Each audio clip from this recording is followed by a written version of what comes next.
Sí, estudiar a San Martín es como estudiar a Perón o a Rosas. Nos pasa en la Argentina que de golpe hablamos con una persona y te da toda una versión que es absolutamente distinta y opuesta a la que te da otra persona de una historia que es muy reciente. Ahí yo les mandé hay un PDF abajo con una serie de documentos que están seleccionados de las cosas que la historia oficial liberal ha castrado. Y son documentos terribles, ¿no? Sí, San Martín es una figura de estas que uno cuando se va interiorizando va haciendo expandir la conciencia nacional de uno, ¿no? Es decir, San Martín es un tipo que habla muy poco y es muy claro, porque es como un gran militar. Ustedes saben que, por ejemplo, en la West Point en Estados Unidos, se estudia profundamente el cruce de los Andes, inclusive se hace una ceremonia el día que se inició el cruce y acá no le damos bola. Entonces, digamos, así como Perón es una figura que tiene un peso terrible a partir del 2000 por la visión del tipo, San Martín es una figura que se entiende entendiendo lo que es la historia europea de aquella época, porque él ha permanecido bastante poco tiempo en el territorio nacional, y eso lo han usado los liberales para borrarlo de la historia, hasta 1950, en donde Perón decreta el año sanmartiniano, ¿no? Claro, ¿qué le pasa a Perón, ¿no? Los nacionales, imagínense que Perón conoció gente que peleó en caseros cuando era joven. Entonces acá la historia en realidad era un problema del presente. Nosotros tenemos una historia que está presentizada. Entonces imagínense ustedes cuando San Martín escribe, detrás de cada gran fortuna hay un hecho delictivo. Un quilombo. A lo que es todo el pensamiento ideológico liberal que hace de nuestro país una colonia, bueno, evidentemente no cae en gracia. Y cuando llega Perón al gobierno, tiene esta dificultad de la línea sarmientina mitrista, ¿no? A mí me encanta estudiar la historia. Y es re talentoso cómo Mitre falsifica la historia de San Martín, pero la falsifica utilizando la verdad al límite, ¿eh? Es como cuando vos agarrás un billete de $100 falso, que vos decís, ¡qué talento! ¡Qué talento! Bueno, ese talento hace que uno se toma un taxi en Buenos Aires y se hace el extranjero y le pregunta al taxista por qué hay hambre y todo lo demás, y el tipo se manda toda una explicación extraordinaria, pero es opuesta a la del otro taxista que uno se toma. Entonces parece como si, o los tipos que en este momento están defendiendo de que hay que darle más tiempo a Milei, que vos agarrás y decís, este vive en otro país, es otro mundo. No, es otra concepción, es otra concepción. ¿Qué es la clave de la historia? ¿No? Porque la historia es el néctar de la doctrina. Entonces, a la historia hay que estudiarla en 4 niveles. El primero, poner los acontecimientos sobre una línea de tiempo, ¿no? Porque los hechos en el tiempo van señalando las tendencias predominantes y hablan por sí mismos. Y después sí está la discusión entre el hecho y la idea, que generalmente se empasta un poco ahí la historia y eso aprovecha la falsificación también, ¿no? Porque como en la vida individual de uno ha tenido muchas intenciones, muchas ideas muy claras y después salió lo que salió. Y bueno, en la historia pasó lo mismo también. Y finalmente, y allá al fondo, está el perfil de la naturaleza humana del personaje. Ahora, ¿qué es lo que hace en una colonia? En una colonia te van a permitir todo menos que sepas la verdad, especialmente si es una colonia rica con gente pobre, como nosotros. Entonces, es impresionante el material que hay de distorsión, para que no se comprenda la realidad. Por eso Perón lo que no se pone a discutir con Mitre, no se pone a discutir porque sabe que es meterse en un pantano, pero dice, bueno, año sanmartiniano, y cada plaza tiene que tener un retrato de San Martín. Entonces, muchos revisionistas históricos, revisionistas eran los quilomberos, que decían, escúchame, esto está contado mal en los colegios, y Perón le decía, tranquilo, primero que sepan quién es San Martín, porque no lo saben, y después vendrá, ¿y por qué le habrá dejado el sable a Rosas? ¿Y por qué? ¿Y por qué? ¿Por qué? Y de a poquito, porque no se puede frenar una locomotora de un día para el otro sin destruir la locomotora. Y acá no hay que destruir. Por eso el docente, por sobre todas las cosas, tiene que ser pasivo. Entonces, ¿qué podemos decir de el San Martín en línea de tiempo? Bueno, ahí aparecen los jesuitas. ¿Cuándo? No, no.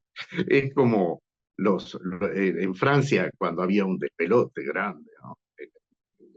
Que fue, que fue jefe de policía prácticamente de la República de Napoleón, del rey de Francia, decía Cherchez la Femme, ¿no? Busquen a la mina que hay detrás de este quilombo. Bueno, en América busquen al jesuita, busquen eso.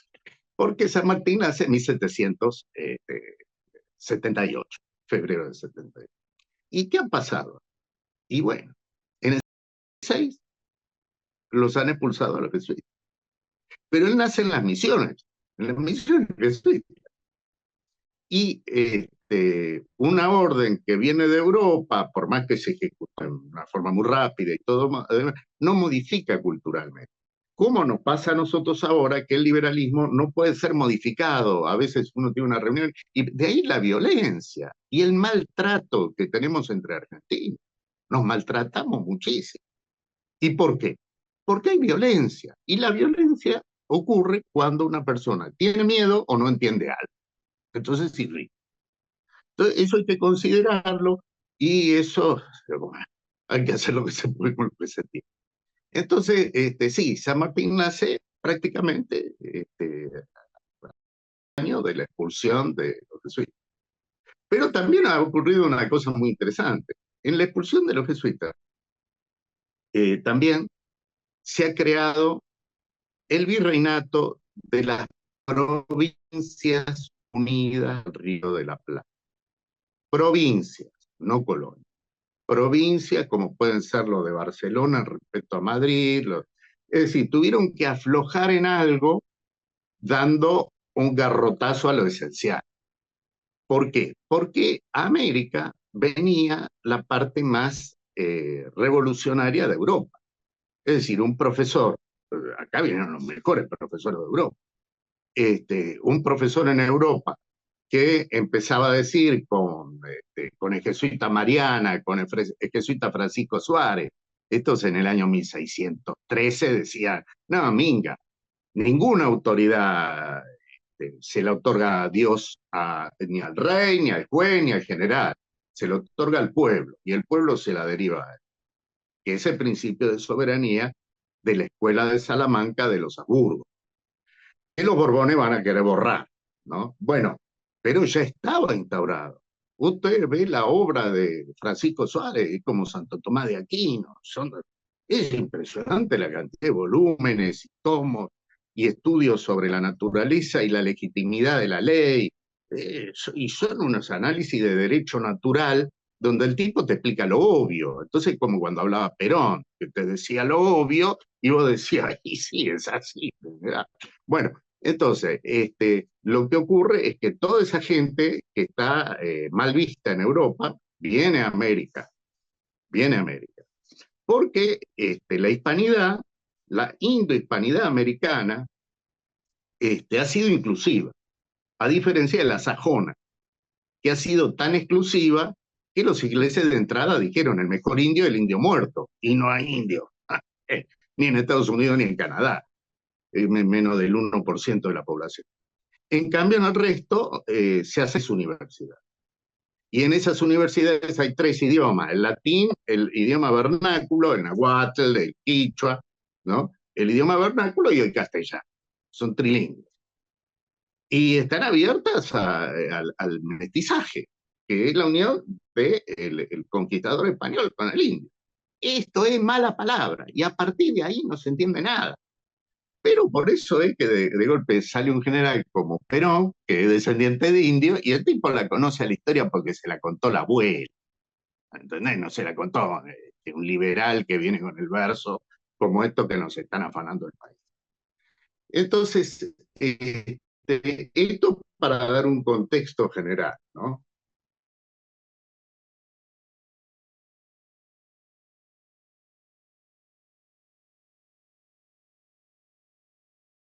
Se colgó Carlitos, Se ¿no? fue, se fue. A ver, vamos a aguantar un minuto, a ver. Ahí volviste, a ver, Carlitos, ahí volviste. Volví. Eh, Bueno, entonces escúchame, cuando San Martín tiene 5 años, bueno, vuelve a España. Es muy interesante porque ingresa en la Academia de Nobles.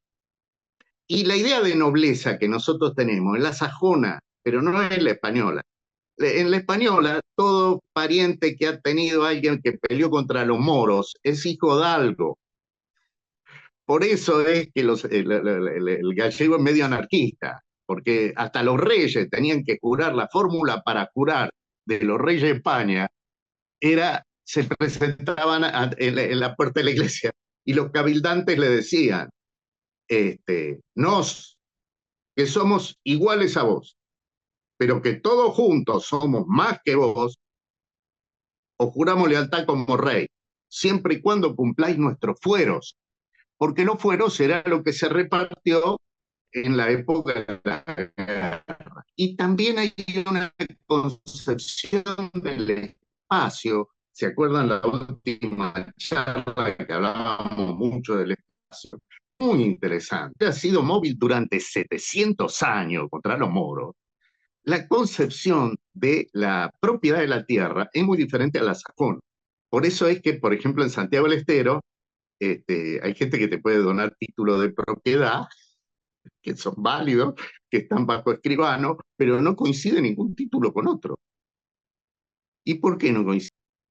Porque propiedad es posesión de la tierra en ese criterio.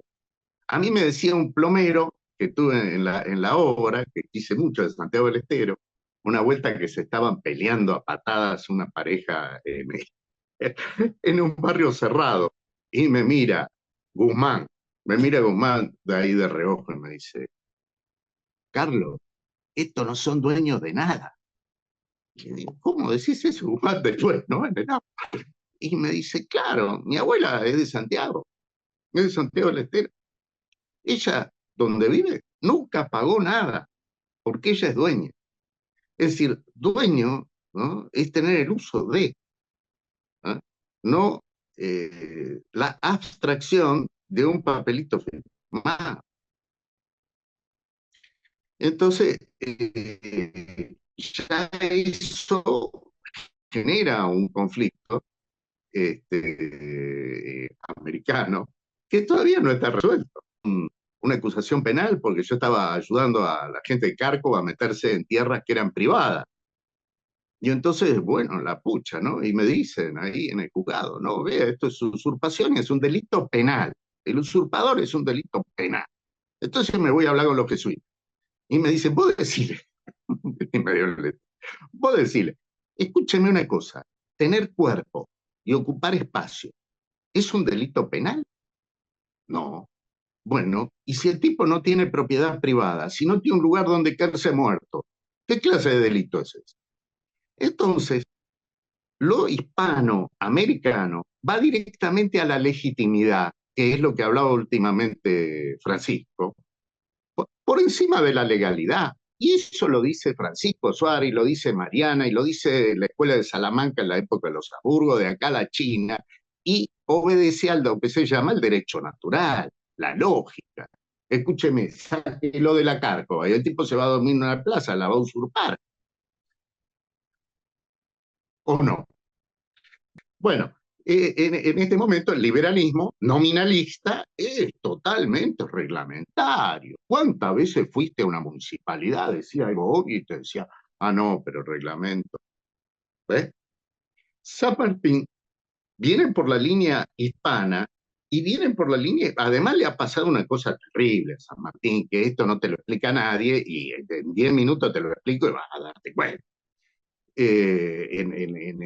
Bueno, en el año 1804, Napoleón se corona emperador de Francia y los Borbones querían tener un acercamiento, ¿vio? Los Borbones españoles, que es de origen francés. Y Napoleón le dice, bueno, Macanudo, y vamos contra Inglaterra, que es la que está armando el quilombo con su revolución industrial. Bueno, el tema es que se junta, Carlos IV, Borbón, padre de Fernando VII. Se juntan ambos y de ese ejército anti-británico se forma San Martín. Interviene en combates heroicos como el más importante para mí fue que fue premiado por Napoleón, y ahí lo conoció Napoleón a San Martín, siendo San Martín un joven oficial, que fue en la batalla de Santa Dorotea, un barco que no estaba en condiciones de salir a pelearle a la Marina Británica y que peleó como león. Esto está en las partes militares de los británicos, en el Santa Dorotea. Bueno, esto es Carlos IV. Pero en 1805, Trafalgar. Resulta que los ingleses, bueno, hay una cantidad de cosas que no vamos a contar, se hunde prácticamente la flota española. Queda Inglaterra dueña del mar. Y la península, España, queda aislada de sus colonias en América. Nadie puede venir a América si no hay con autorización de la Marina Británica. Entonces los Borbones ahí lo que hacen rápidamente es cómo cambiamos la figurita. Pero resulta que en el interín, Bedford, un gran almirante que había estado peleando en Oriente, un tipo con una experiencia militar tremenda y el mejor equipo militar, toma Buenos Aires, 1806-1807. Y Buenos Aires lo rechaza. Y además lo rechaza y nombra por aclamación popular a su virrey, Liniers. Por aclamación popular. ¿Eh? Soberanía popular. Ese es el origen y el único lugar donde se materializa en toda la redondez del mundo, además de el cacumen de los salamanquinos. ¿Y qué pasa? Y que cuando se hunde la flota, los tipos se le dan vuelta a Napoleón y lo ponen a Fernando VII, que es pro-británico, y hace un acuerdo con los británicos que se llama Apodaca-Canning. En ese acuerdo Apodaca-Canning, Inglaterra le manda tropa de apoyo a los Borbones para atacar a Napoleón. Se finge una pelea de familia, ¿viste? Como el puterío que se arma acá para que vos te das cuenta que hay otra cosa atrás, ¿no? Bueno, no es nada nuevo. Y entonces lo que ocurre es que San Martín de golpe queda bajo las órdenes de los ingleses, por órdenes del rey. Por ejemplo, en la batalla de la Albuera. La batalla de la Albuera en 1811. Y San Martín queda bajo las órdenes de Carl Bedford. Así nomás, lean la historia. Y el tipo que dice, los Borbones son una mierda, es una opinión bastante sabia. Yo aprovecho los contactos que tenemos ahora con estos ingleses que nos han invadido allá para ir allá y allá plantear de nuevo la cuestión de lo que es la soberanía popular. La soberanía popular, la clave de todo. Bueno, obviamente que en los primeros contactos hay una superposición en España entre el rey puesto por Napoleón, que es su hermano, Pepe Botella, José Bonaparte, y Fernando VII. Ahí hay un momento, ¿no? Que eso se termina, también interviene San Martín y se destaca. Ahí es ascendido a teniente coronel. Bueno, entonces, aprovechando todo ese despelote, lógicamente, ahí viene el tema de las logias. Un ejército sublevado contra una fuerza de ocupación francesa en el propio territorio, recibiendo apoyo de la corona británica, los contactos son secretos en el momento que se arman. Fueron 6 años de guerra fuerte. Esos contactos se hacen a través de logias, no existen los partidos políticos, existen las logias masónicas. Entonces él aprovecha eso y viene a América. Y llega a América y el primer problema que tiene es con el jefe de la masonería británica en el Río de la Plata, indiscutiblemente, Bernardino Rivadavia, que va a ser una enemistad a muerte. Es más, San Martín dice que Rivadavia lo mandó a asesinar 2 veces, que no funcionó, que le metió espías. Eso está documentado, está en las cartas de San Martín. ¿Cuál es el problema que tiene? Que los puertos no piensan como el interior del país. En los puertos lo que hay es lo que se puede extraer del país y mandar afuera y hacer la diferencia. Y este país es una cagada, ¿viste? Este, qué lástima que no somos ingleses o norteamericanos o lo que sea. Ese pensamiento es típicamente portuario, por eso es que digamos, los sajones crean muchos puertos o se instalan en los puertos, pero solamente los gallegos, con esta idea de la tierra y que como dicen las cartas de, de muchos conquistadores, ¿no? Lograr el afecto de los naturales. Al tipo lo que le gusta es ser él. Y ser rico es tener tierra, tener vacas para poder comérsela y tener mando de tropa. Es una concepción absolutamente distinta a la sajona, que son tipos que viven en una isla que no se autoabastece y que se necesitan ir a sacar lo que no tienen de otro lado y dejar tierra arrasada, como ahora nos han sacado el oro, por ejemplo. Bueno, ¿qué hace San Martín? O sea, que hay una concepción que tiene que ver con una idea de que la legitimidad es superior a cualquier autoridad que interviene. Y de ahí está la humildad de San Martín. Porque todos dicen, mira, qué tipo humilde, que es. El pensamiento de San Martín es una sola hojita. Hay un PDF, péguenle una mirada por arriba, si no, ¿no? Pero hay una parte que dice pensamiento político de San Martín y lo que él dice políticamente. Bueno, hay que ponerse en la época. San Martín es monárquico, lo cual hace que, como bien sabemos, un monárquico no puede ser más. Bueno, el monárquico siempre, hasta el obituario que mandó publicar cuando falleció, ¿no? Y ahora el tipo estaba con una monarquía aborigen, porque decía, hay que unir el virreinato del Río de la Plata con el virreinato del Alto Perú y hacer todo lo que es Hispanoamérica, el hecho de que yo me puedo venir puteando a España, pero en castellano, desde México hasta Tierra del Fuego, caminando, bueno, mismo apellido, más o menos misma religión, este, y mismo cruce con el aborigen, entonces nosotros somos una sola nación. Que eso es lo que produce el show.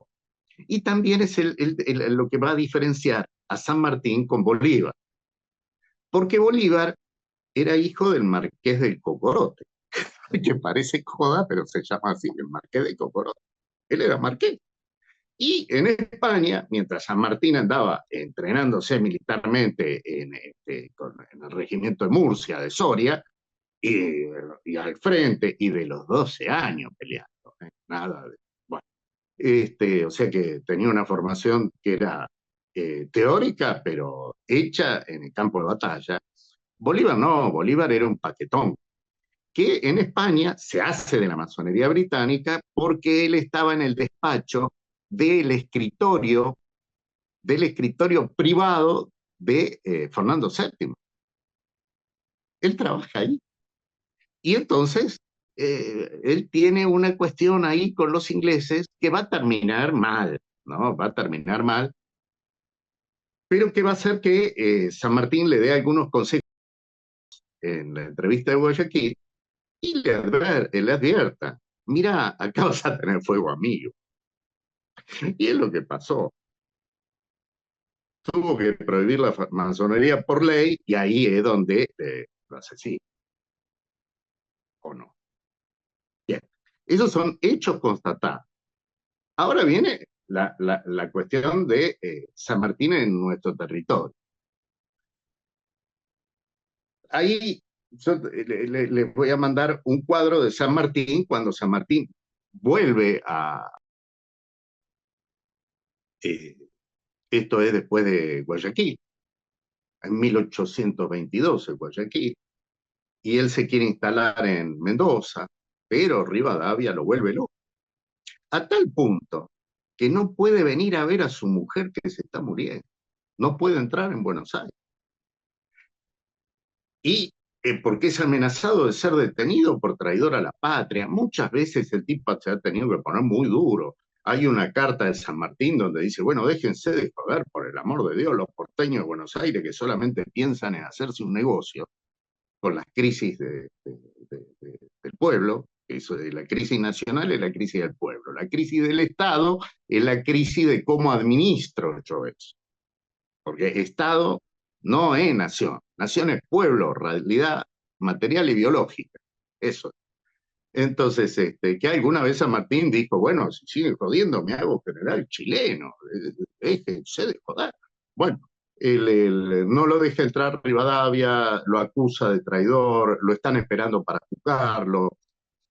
Ahí, ahí es cuando Estanislao López le escribe y le dice, yo estaré en masa con el pueblo en el Desmochado, que es un arroyo, para llevarlo en anda, si es preciso, hasta la Plaza de la Victoria, la Plaza de Mayo.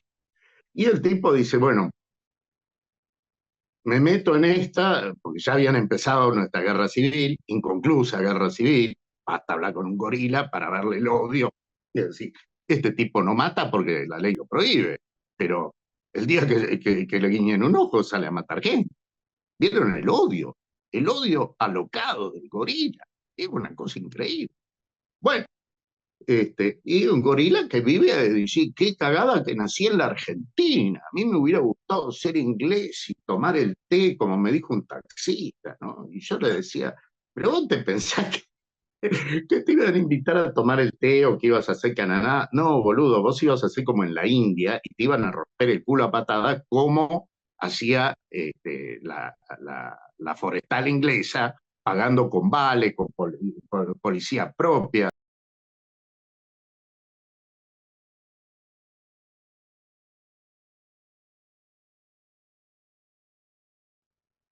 Hacia el norte, ¿no? En el norte de Santa Fe, del Chaco. Eso es que hay gente del Chaco, sabrá lo que ha sido la forestal.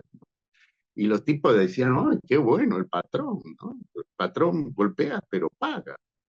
Decía uno, ¿no? Bueno, entonces eso explica mucho las tendencias inconscientes de nuestra identidad nacional, no el ser nacional consciente. Pero ¿cuáles son las tendencias inconscientes? Que periódicamente está. Periódicamente está. Ahora estamos pasando por un periodo absolutamente rivadaviano. Basta ver hacia dónde mandan el oro. Y nadie dice nada en todo el horizonte político. Y alguno dice, ¡ay, qué barbaridad! Y se acabó. Entonces vos decís, escuchá, ya somos una colonia bananera, este, lo opuesto a lo que quería San Martín. Que incluso estando en Perú, San Martín, vos sabés que tiene una charla con el virrey de la Serna, que son las de Punchauca, las charlas de San Martín en Punchauca con el virrey de la Serna, porque él no quiere presentar batalla, evita presentar batalla en Perú, porque dice, este es un problema de sentido común. Vea usted dónde quiere asentar el poder. En que lo rifen los Borbones, como hizo Menem, vendamos la joya de la corona, o en su pueblo. Y el otro empezó a entrar. Ese de la Serna tiene un pariente acá en la Argentina que es el Che Guevara, directo, descendiente de la Serna. Y el tipo empieza a entrar diciendo, no, la puta de tierra.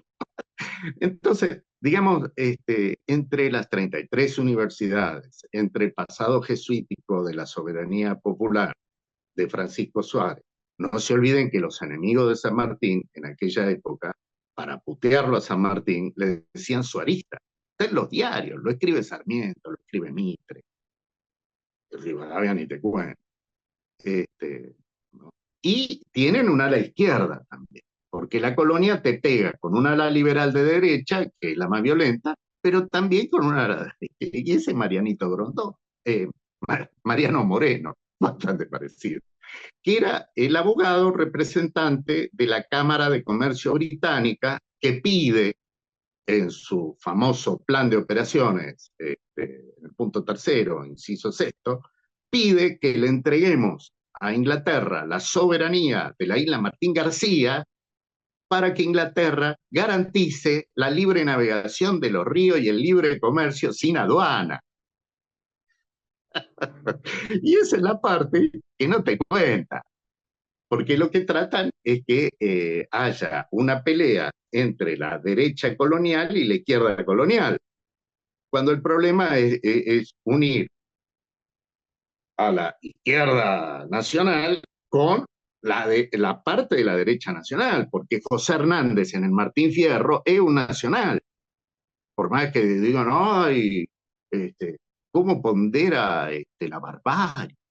Bueno, pero los que están en contra de la barbarie no piensan en criollo, no tienen esto que explica también Rodolfo Kusch, de que la unión del cielo con la tierra es un misterio que produce lo que se llama la identidad de un pueblo, la identidad de un pueblo. Entonces, el que no entiende la identidad de ese pueblo, le habla al pueblo y lo puede engañar, pero nunca ese pueblo lo va a sentir uno de los suyos, nunca va a tener esa experiencia que yo tuve en Cárcova, cuando hablando con la Pocha Venegas, vieja de Carlos, ¿no? Me dice, no, Carlos, me dice, lo que jamás le van a perdonar a Perón es que nosotros lo hubiéramos querido aunque no nos hubiera dado nada. ¿Eh? No les dio nada, pero les dio dignidad. Bueno, entonces en la independencia se produce la separación del rey Pepe Botella, que era el hermano de Napoleón, que gobernaba España.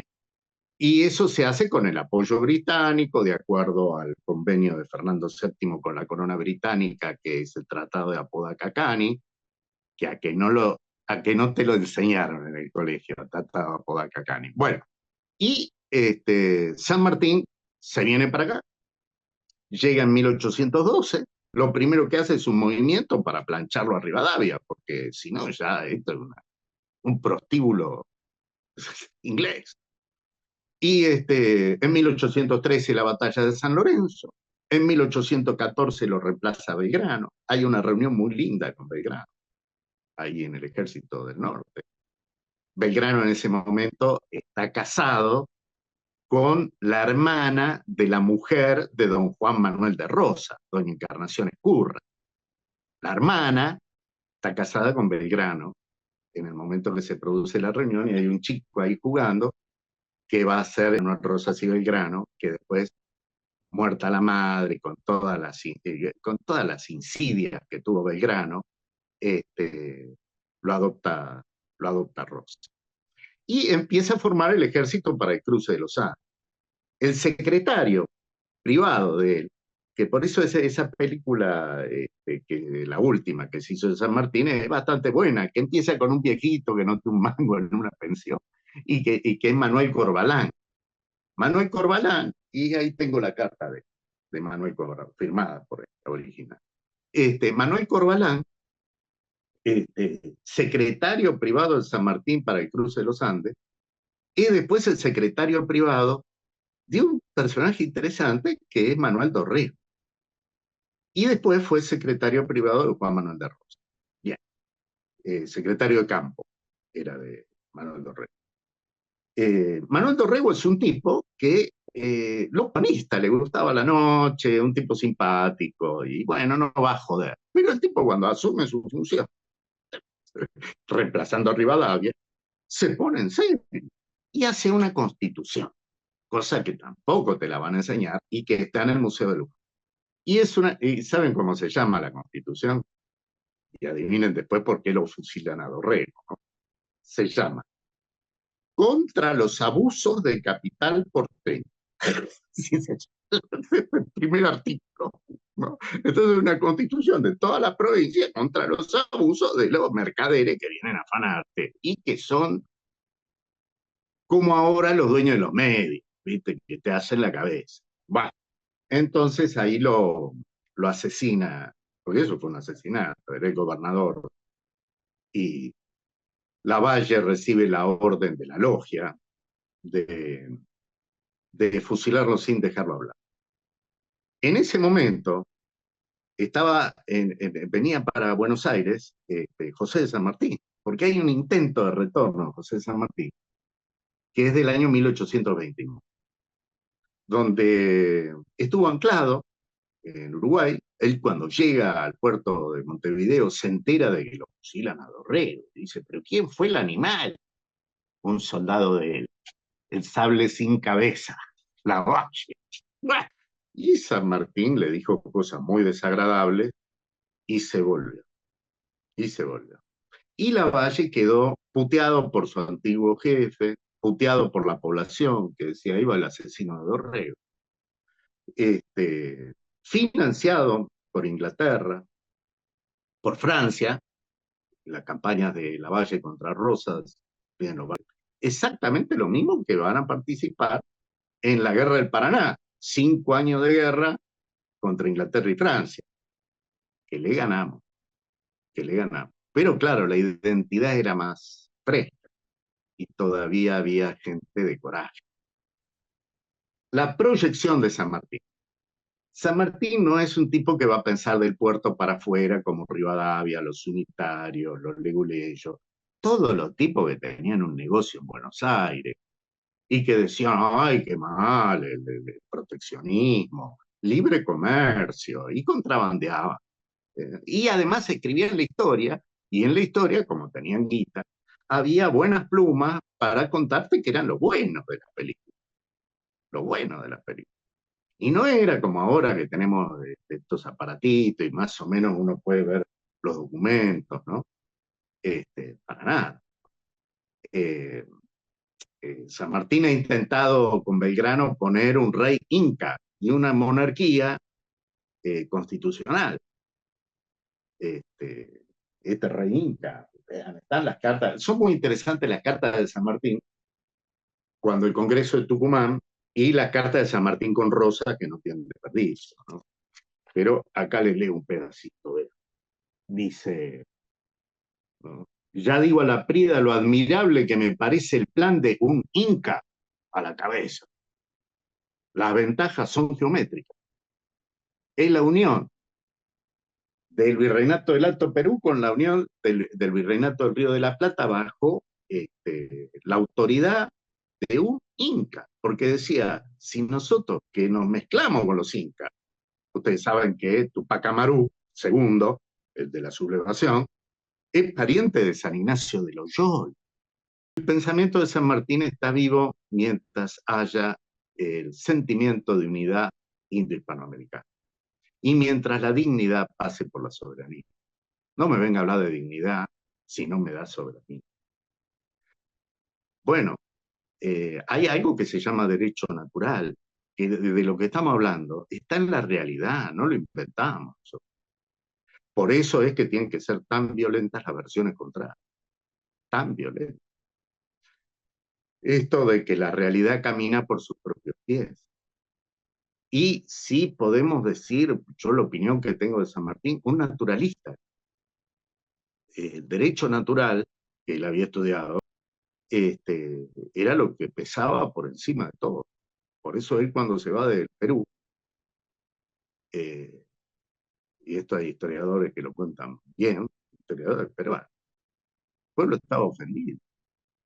Le habían ofrecido la corona, ser rey, y el tipo dijo, no, usted tiene que tener un rey inca, y entonces pasar a tener 4.000 años de historia, y no acá 200 años. Y entonces no le hablaban. Dice que él salía, saludaba a la gente y no le hablaba.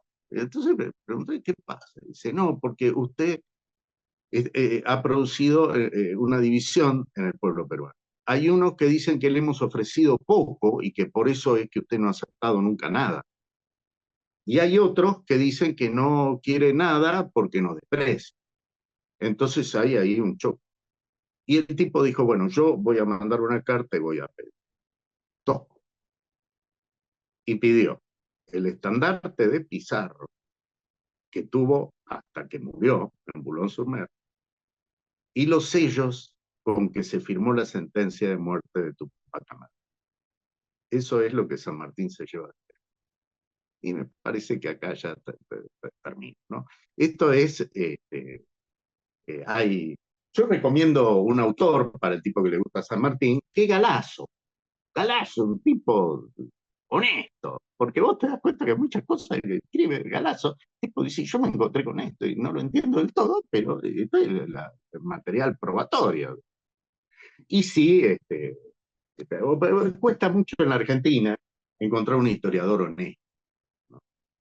Y bueno, y después está así, Vicente Sierra, José María Rosa, que tiene los 17 tomos de historia argentina, ¿no? Muy documentado. Y Vicente Sierra también. Y bueno, a mí me gustan estas cosas porque soy inmensamente feliz cuando comprendo mi identidad, quién soy. A partir de ahí, uno puede este, tener amplitud en mira.